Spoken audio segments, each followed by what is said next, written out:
Hello students, आज हम पढ़ रहे हैं chemical properties of boron family. एक छोटा सा कॉन्सेप्ट है जो हम स्टार्टिंग से पढ़ते आ रहे हैं कि कोई भी एलिमेंट या तो वो इलेक्ट्रॉन डोनेट करके या एक्सेप्ट करके या फिर शेयर करके अपना ऑक्टेट कंप्लीट करना चाहता है। ठीक है, तो मैं ये कह सकती हूँ कि किसी भी एलिमेंट की केमिकल प्रॉपर्टी उसके इलेक्ट्रॉन शेयर करने, डोनेट करने या एक्सेप्ट करने की टेंडेंसी पे डिपेंड करती है। ठीक है, तो बोरोन फैमिली में अगर हम सबसे छोटा मेंबर अगर बोरोन की बात करूं, ठीक है, तो क्या होता है, साइज बहुत छोटा होता है। साइज छोटा होता है तो न्यूक्लियस का आउटर मोस्ट शेल के इलेक्ट्रॉन्स पर अट्रैक्शन क्या होता है, ज्यादा होता है। अगर अट्रैक्शन ज्यादा होगा तो आउटर मोस्ट शेल के इलेक्ट्रॉन्स को निकालने के लिए रिक्वायर्ड एनर्जी क्या होगी, बहुत ज्यादा। तो मैं ये कह दूं कि आयोनाइजेशन एंथैल्पी चाहे 1 हो, ionisation enthalpy 2 plus ionisation enthalpy 3, तीनों का सम वेरी हाई होता है। बात समझ में आई क्या? मैं ये कह रही हूं कि आउटर मोस्ट शेल के इलेक्ट्रॉन्स पर अट्रैक्शन ज्यादा होगा तो उसको निकालने के लिए required energy, outermost shell के इलेक्ट्रॉन को निकालने के लिए रिक्वायर्ड एनर्जी को क्या कहते हैं, आयोनाइजेशन एंथैल्पी। और वो क्या होगी, बहुत ज्यादा, क्योंकि न्यूक्लियस का अट्रैक्शन क्या है, बहुत ज्यादा। ठीक है, अगर ये सब बहुत ज्यादा होगा तो इलेक्ट्रॉन आसानी से नहीं निकाल पाएंगे, तो ये इलेक्ट्रॉन डोनेट करके पॉजिटिव चार्ज गेन करने की बजाय क्या करता है, इलेक्ट्रॉन शेयर करके कोवलेंट कंपाउंड बनाता है। बात समझ में आई कि बोरोन इलेक्ट्रॉन शेयर करके कोवलेंट कंपाउंड क्यों बनाता है। ठीक है, it forms covalent compound by sharing electrons. ठीक है, बहुत सिंपल सी बात है। ठीक, अब अगर मैं ग्रुप में नीचे जाती हूँ, मींस एल्यूमिनियम की बात करती हूँ, तो क्या हो रहा है, कंपैरेटिवली साइज ज्यादा हो गया। साइज ज्यादा हो गया तो इसके कंपैरिजन में न्यूक्लियस का आउटर मोस्ट शेल के इलेक्ट्रॉन्स पर अट्रैक्शन क्या हो गया, कम हो जाएगा। भाई ये न्यूक्लियस, और अगर ये साइज है तो यहाँ पर अट्रैक्शन ज्यादा होगा, और अगर ये न्यूक्लियस और ये साइज है तो अट्रैक्शन कंपैरेटिवली कम हो जाएगा। अगर अट्रैक्शन कम हो जाएगा तो आयोनाइजेशन एंथैल्पी की वैल्यू इसके कंपैरिजन में क्या हो जाएगी, लो हो जाएगी। तो मैं ये कह सकती हूँ कि ionisation enthalpy 1, ionisation enthalpy 2 and ionization enthalpy 3 का सम इसके कंपैरिजन में क्या हो जाएगा, लो हो जाएगा। ठीक है, अगर लो हो जाएगा तो इसका मतलब ये इलेक्ट्रॉन को डोनेट करके पॉजिटिव चार्ज गेन करने की टेंडेंसी रखेगा। तो ये क्या करते हैं, इलेक्ट्रॉन डोनेट करके +3 चार्ज गेन करने की टेंडेंसी रखते हैं, इसलिए इन्हें इलेक्ट्रो पॉजिटिव मेटल। एल्यूमिनियम क्या है, इलेक्ट्रो पॉजिटिव, इलेक्ट्रॉन डोनेट करके पॉजिटिव चार्ज गेन करने की टेंडेंसी रखता है। ठीक है, तो अगर ये पॉजिटिव चार्ज गेन कर रहा है तो ये मोस्टली किस तरह के कंपाउंड बनाएगा, ionic compound. It forms mostly ionic compound. बात समझ में आ गई, बिल्कुल सिंपल सा कॉन्सेप्ट है। अगर मैं ग्रुप ऑक्सीडेशन स्टेट की बात करूं तो देखो, boron, aluminium, gallium, indium, thallium, ये 13th ग्रुप। ठीक है, याद करने का तरीका मैं बता चुकी हूँ, फिर से सुन लीजिए। बिना इलायची गरम इंडियन टी। बहुत सारे स्टूडेंट्स इसको बहुत सारे तरीके से याद करते हैं। कोई तो कभी ऐसे भी बोलते हैं, बैंगन, आलू, गाजर इन थैला। ठीक है, जिस भी तरीके से आप याद करना चाहो कोई इशू नहीं है।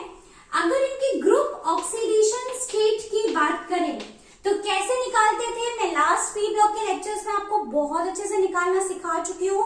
जिन्होंने देख लिए थे उनको तो आसानी से समझ में आ रहा होगा। कैसे निकालते थे? Number of electron in valence s orbital plus number of electron in valence p orbital. और बोरोन फैमिली के लिए क्या होता है? ns2np1, तो 2 + 1 क्या हो गया? +3। ठीक है, ये तो बात है ग्रुप ऑक्सीडेशन स्टेट की।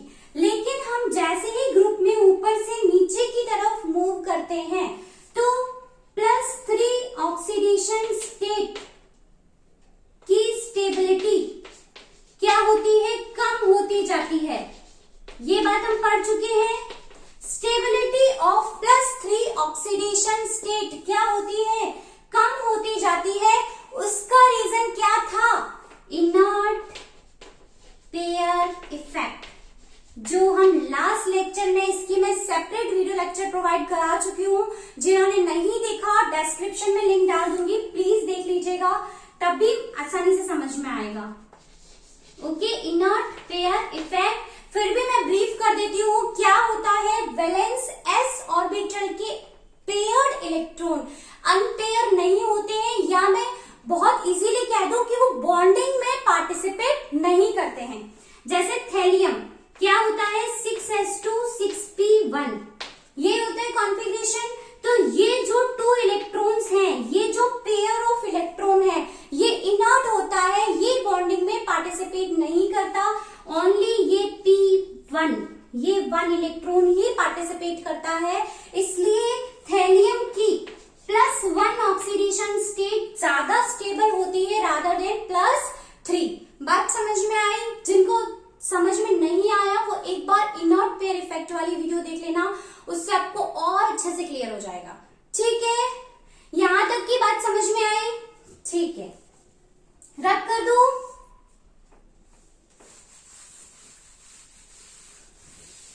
अब हम एक बहुत इंपॉर्टेंट पॉइंट डिस्कस करने जा रहे हैं। बहुत छोटा सा कॉन्सेप्ट है। मैंने कंपाउंड लिया BCl3, ठीक है, ठीक है। अब देखो बोरोन के आउटर मोस्ट शेल में कितने इलेक्ट्रॉन्स हैं? 3 इलेक्ट्रॉन्स, 1 2 एंड 3। और ये क्या कर रहा है? शेयरिंग करके बॉन्डिंग कर रहा है, ठीक है। तो ये एक इलेक्ट्रॉन क्लोरीन के भी है। अब देखो इसके आउटर मोस्ट शेल में अभी भी कितने इलेक्ट्रॉन्स हैं? 1 2 3 4 5 एंड 6। जबकि कोई भी एलिमेंट अपनी स्टेबिलिटी गेन करने के लिए अकॉर्डिंग टू ऑक्टेट रूल क्या करना चाहता है? अपने आउटर मोस्ट शेल में 8 इलेक्ट्रॉन्स करना चाहता है, ठीक है। जबकि इसके पास कितने हैं? 6 इलेक्ट्रॉन्स, 6 इलेक्ट्रॉन स्पीसीज,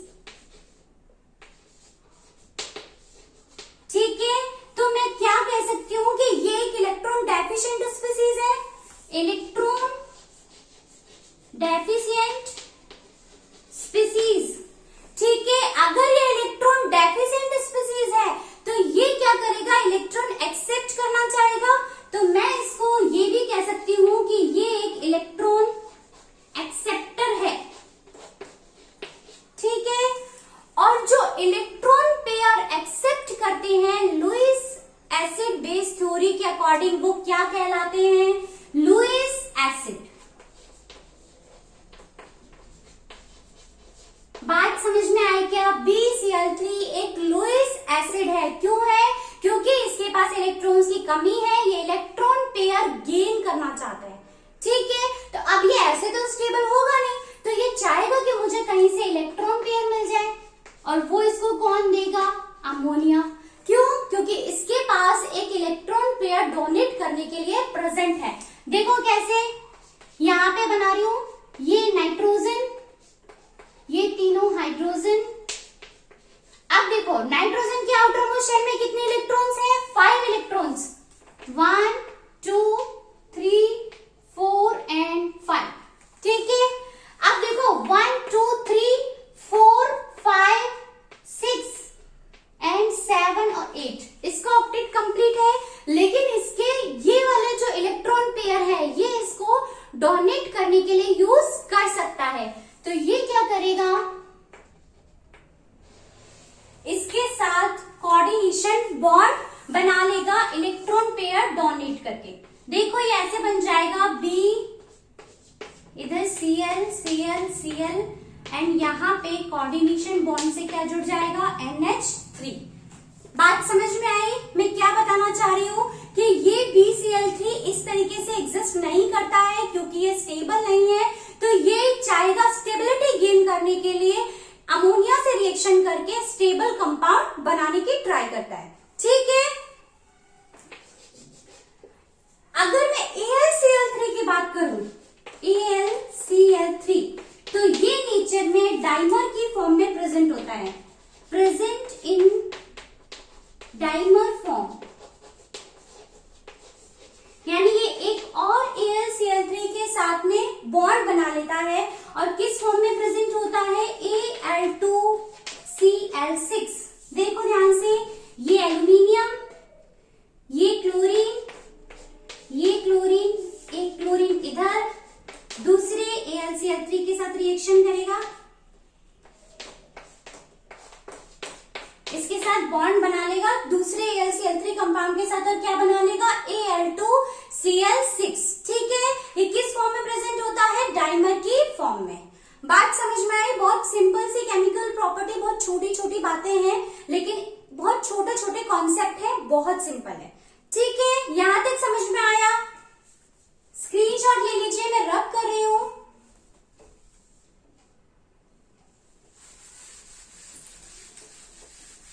ये तो बात हुई बहुत छोटी छोटी केमिकल प्रॉपर्टीज की। अब मेन बात है केमिकल रिएक्शंस, ये किन किन के साथ क्या क्या रिएक्शंस शो करते हैं। Reaction with air,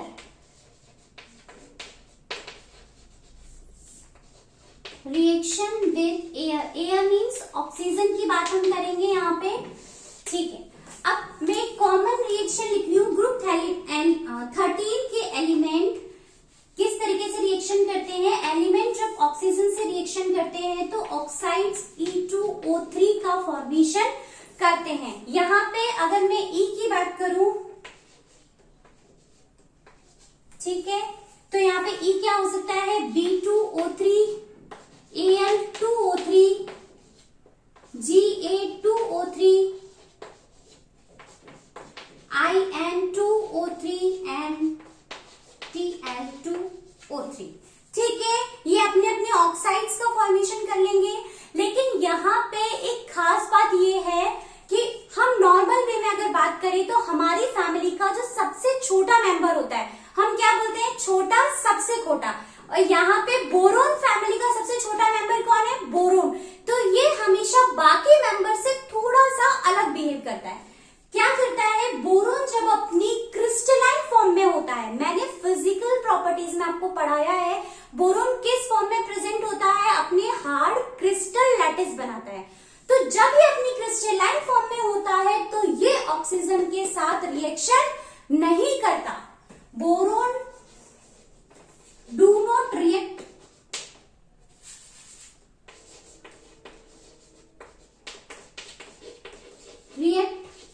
with oxygen. ये की पॉइंट्स है, आप इन्हें एज ए शॉर्ट नोट्स भी लिख सकते हैं। Does not react with oxygen in crystalline form.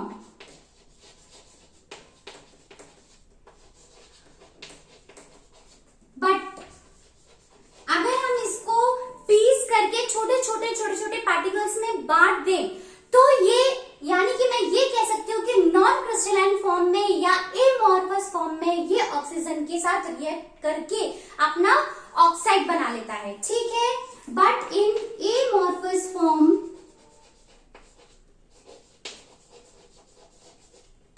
It will react with oxygen. ठीक है, बात समझ में आ गई? सिंपल सा है। अगर ये क्रिस्टलाइन फॉर्म में होता है तो कोई रिएक्शन नहीं करता, क्योंकि तब क्या होता है, ये बहुत हार्ड होता है। लेकिन अगर ये एमॉर्फस फॉर्म यानी नॉन क्रिस्टलाइन फॉर्म में होता है तो ये ऑक्सीजन के साथ रिएक्शन करके क्या करेगा, ऑक्साइड का फॉर्मेशन। ठीक है, एक और खास बात है, एल्यूमिनियम ऑक्सीजन से रिएक्ट किस तरीके से करती है। ऑक्सीजन एल्यूमिनियम की सरफेस पे रिएक्शन करके एक प्रोटेक्टिव लेयर का फॉर्मेशन कर देती है। ठीक है, ऑक्सीजन फॉर्म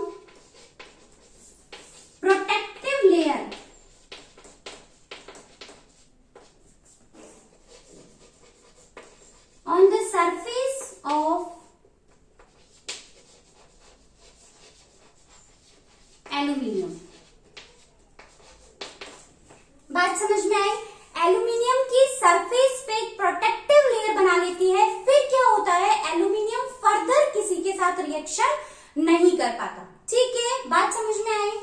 अब यहाँ देखो B2O3 बोरोन का जो ऑक्साइड है, बोरोन का नेचर कैसा है, नॉन मेटल, और नॉन मेटल के ऑक्साइड्स क्या होते हैं, एसिडिक। तो B2O3 का नेचर क्या हो गया, एसिडिक।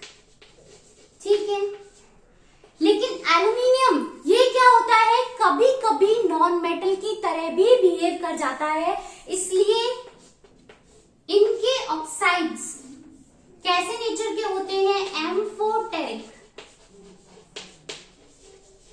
अगर इनके कांटेक्ट में एसिड आया तो ये बेसिक नेचर शो करते हैं, अगर इनके कांटेक्ट में बेस आया तो ये एसिडिक नेचर शो करते हैं। समझ में आया। और ये तो प्योरली मेटल की तरह ही बिहेव करते हैं, इसलिए इनके ऑक्साइड्स कैसे होते हैं, बेसिक। सिंपल है। ऑक्सीजन के साथ रिएक्शन कैसे कैसे करते हैं, समझ में आया सबको। नोट कर लीजिए, नहीं तो स्क्रीनशॉट ले लीजिए, रब कर दूं।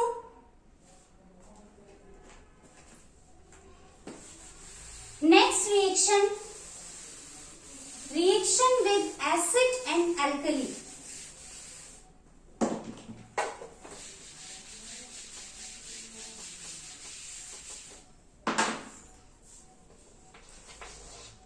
रिएक्शन विद एसिड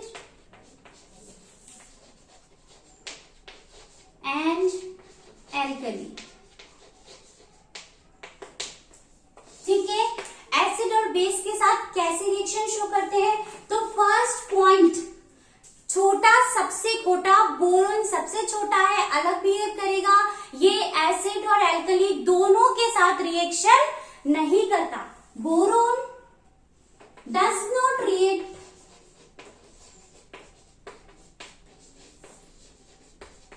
विद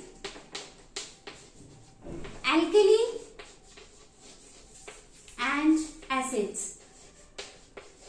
और अगर मैं इनको टेम्परेचर दे दूं तो भी ये रिएक्शन नहीं करता, even at moderate temperature.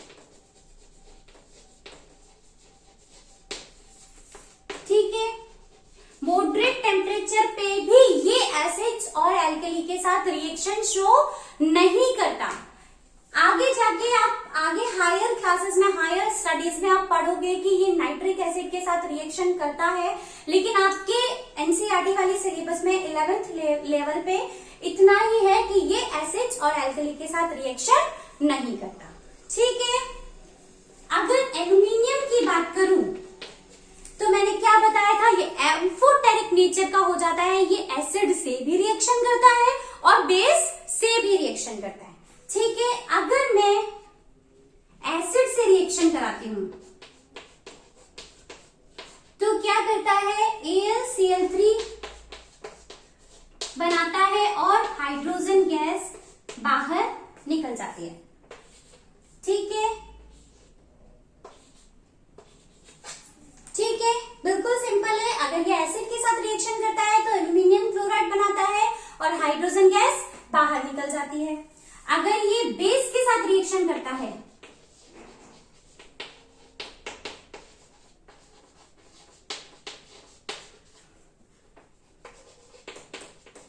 With base के साथ एल्कली मीडियम में रिएक्शन करता है। एल्यूमिनियम की रिएक्शन जब बेस से कराते हैं, NaOH से कराती हूं एल्कली मीडियम में, तो क्या होता है, ये एक कोऑर्डिनेशन कंपाउंड का फॉर्मेशन करता है। अब ये कोऑर्डिनेशन कंपाउंड्स क्या होते हैं, ये आप आगे जाके 12th लेवल में बहुत डिटेल से पढ़ोगे। अभी के लिए आप सिर्फ इतना ही समझ लीजिए कि एल्यूमिनियम बेस से एल्कली मीडियम में रिएक्शन करता है और क्या बनाता है, कोऑर्डिनेशन कंपाउंड NaAlOH का होल 4 और हाइड्रोजन गैस बाहर निकल जाती है।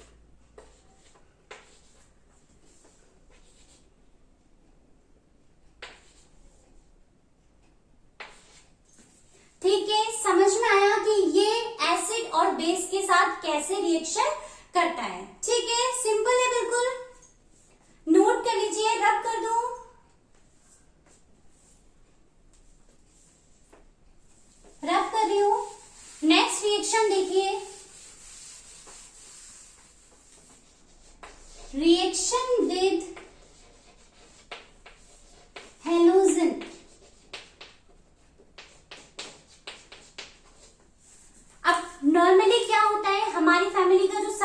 छोटा मेंबर होता है, हर बार अपनी जिद करता है, लेकिन एक टाइम आता है जब बड़ों को गुस्सा आ जाता है, फिर हम क्या कहते हैं, नहीं जैसे हम कह रहे हैं वैसे करो।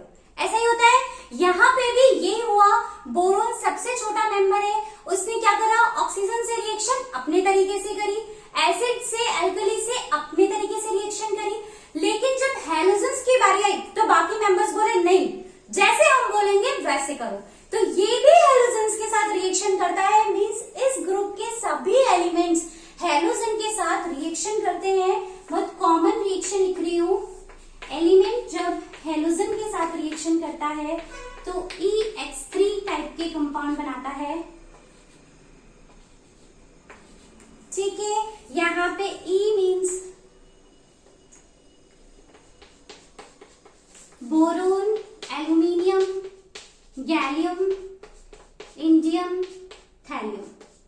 ठीक है, और X means fluorine, chlorine, bromine and iodine.